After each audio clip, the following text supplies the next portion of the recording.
आप सभी को मेरा नवरात्रि के इस पावन पर्व पर प्यार भरा नमस्कार। ये मेरा पहला ब्लॉग है और मैं उम्मीद करती हूँ आप सभी को मेरा ये ब्लॉग अच्छा लगेगा।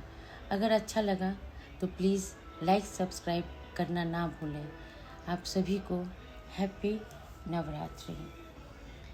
ओम जयंती मंगला काली भद्रकाली कपालिनी दुर्गा क्षमा शिवा धात्री स्वाहा स्वधा नमोस्तुते। दुर्गा अम्मा अंबिका एवं माँ काली द्वारा रक्त बीज की वध की कथा भारत की प्राचीनतम और प्रचलितम कथाओं में से एक है। यह कथा केवल रोचक ही नहीं वरन मानव मात्र के मन के अंदर रक्त बीज को पहचानने और उसको पराजित करने की कलातीत पाठ भी पढ़ाती है। रक्त बीज का प्रसंग वैसे तो अनेक ग्रंथों में पाया जाता है। इस लेख एवं संकलन वीडियो का आधार दुर्गा सप्तशती नामक ग्रंथ से लिया गया है। दुर्गा सप्तशती ग्रंथ की रचना मार्कंडेय ऋषि ने की थी। तो चलिए, अनादि काल में देवताओं और असुरों के बीच भयंकर संग्राम हुआ। देवराज इंद्र की सेना शुंभ और निशुंभ की शक्तिशाली सेना से परास्त हो गई। शुंभ और निशुंभ समस्त ब्रह्मांड पर राज करने लग गए। पराजित और अधिकारहीन देवताओं ने कैलाश पर्वत पर जाकर माँ पार्वती की सहायता हेतु प्रार्थना की। माँ पार्वती ने देवताओं की सहायता के लिए देवी अंबिका का मनोहर रूप धारण किया। माँ अम्बा और माँ काली द्वारा रक्त बीज के वध के लिए माँ सहाय हुई और कहते हैं कि देव शुंभ और निशुंभ की विशाल सेना से देवी अंबिका का युद्ध हुआ। उस सेना में रक्त बीज नामक एक शक्तिशाली महाअसुर भी था। रक्त बीज का देवी अंबिका के साथ समस्त मातृकाओं से घनघोर संग्राम हुआ।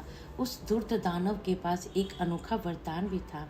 जैसे ही उसके रक्त एक बूंद पृथ्वी पर गिरती वैसे ही उसी के समान भयंकर और विशाल और रक्त बीज रूपी दानव उत्पन्न हो जाता था। मातृगण उस पर जितना भी प्रहार करती रक्त की उतनी ही बूंदें पृथ्वी पर गिरती और उतने ही शक्तिशाली रक्त बीज और पैदा हो जाते। यह देखकर देवी अंबिका ने माँ काली के पास जाकर रक्त बीज का विनाश करने हेतु उसके साथ एक योजना बनाई। माँ चंडिका रक्त बीज पर निरंतर आघात करने लग गए और देवी चामुंडा ने अपनी जीवा को बहुत ही लंबी फैला ली। उस विशाल दानव के रक्त की हर बूंद को उनकी जीवा पर गिरने लग गई। रक्त बिंदु से जो भी दैत्य प्रकट होता उसी विशाल दानव को माँ काली तुरंत ही अपना ग्रास बना लेती।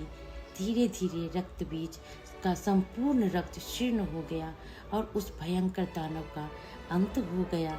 उसकी पराजय देखकर समस्त मातृगण आनंदित हो उठे और देवताओं ने माँ की चंडिका की, माँ काली की और अन्य मातृकाओं की वंदना की और जय जयकार करने लग गई। वास्तव में हमारे अंदर के अहंकार का प्रतीक है रक्त बीज। हमारा एक विचार न जाने कई विचारों को जन्म देता है और कई विचार हमारे कर्मों के अनुरूप हम उसी अनुरूप कर्म करने लग जाते हैं और हमारे ही कर्म हमारा प्रारब्ध बनकर हमारे सामने आता है। हमारे इस प्रारब्ध को हम दूर करने के लिए और इस रक्त बीज को हराने में एकमात्र हमारी माँ ही सहाय होती हैं।